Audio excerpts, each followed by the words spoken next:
Hey everybody, welcome back. Happy Friday. I am filling in for Brian this week, and what a week it's been in the market. So it's looking like I'm taping this around middle of the day on Friday, and it looks like we are going to have our first losing week in about the last three.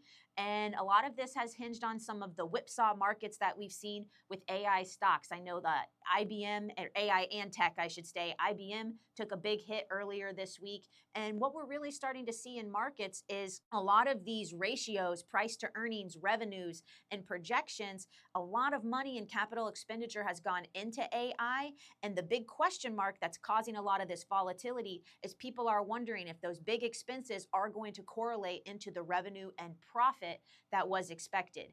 And I think that the ups and downs that we've seen, because while the tech has had a lot of volatility, we're continuing to see oil prices rise with the ongoing conflict with Iran. So right now, I think is the most important time to see what exactly are you invested in from an asset class perspective, because we're going to continue to have volatile markets.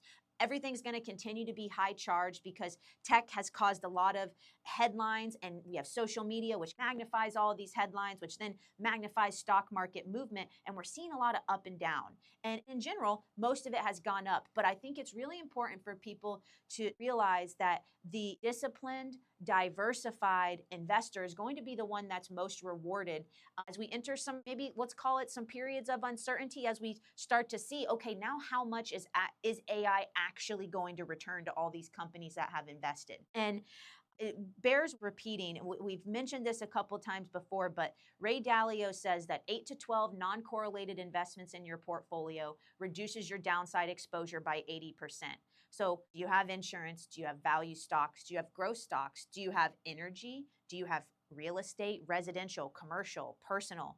All of these things help you weather storms when there is choppy waters. And I think that it is really important. I think that we've been on a little bit of a tech high lately, and this week maybe made some people realize that there's definitely still profits to be had, but we want to be strategic about what we're investing in and disciplined, because most of the families that we serve, you guys don't need to make 30 or 75% because you got something like Nvidia several years ago and it's just taken off. It's certainly nice, but what you want to do is have consistent and steady growth over time and not give too much back. And that's where the diversification and the discipline really comes into play. So if anything, the takeaway from this week, take a look at your portfolio. What are your asset classes?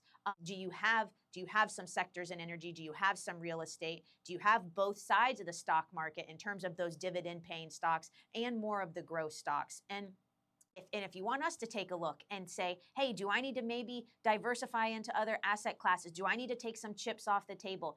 Is my portfolio all weather proof? Give us a call and we'd be happy to take a look at it. I know I've had some excellent conversations in some of my reviews this week, people to help make sure that they do have some defensive and diversified positions in their portfolio. So we're happy to do that, and that's what we're here for. Before I let everybody go this weekend, I do want to wish our birthdays a very happy birthday. So this week we've got Jim P, John C, Nancy K, Patricia A, Sandra J, Bill L, Bo H, Kelly C, Ryan J, Dennis S, Gretchen B, Marvin C, Michael W, Ricardo V, John S, Kim D, Sue T, and today Avis L and Jeff G, and tomorrow we've got Kathy S, Charlene G, Joyce H, Matt R, Michael C, and Michael L. I hope you guys all have a wonderful weekend, and we'll be back next week.